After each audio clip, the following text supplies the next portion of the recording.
Major changes in the last 8 months forced lots of local businesses to get up to date for those with disabilities. It was a deadline from the ADA, but one local advocate wants to see more done to help people with disabilities. News 10's Patsy Kelly talked to him about what you could do to help.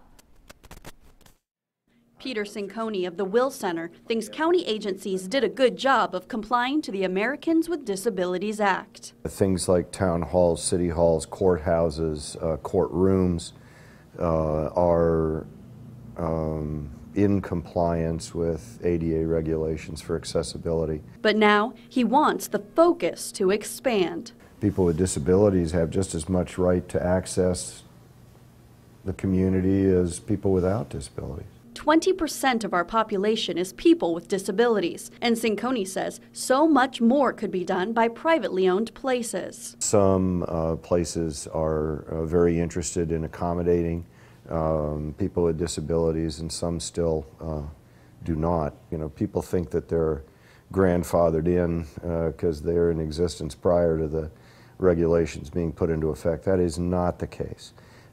Businesses are required to comply with ADA regulations. But Cinconi understands it isn't easy to modify structures. There are buildings in Terre Haute that are public structures that are not strictly in compliance because all the doorways don't meet the current standards.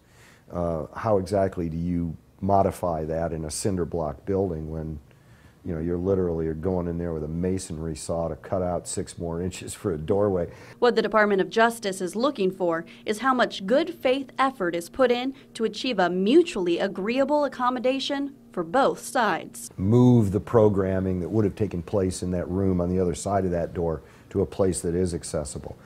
That in itself is an accommodation which will satisfy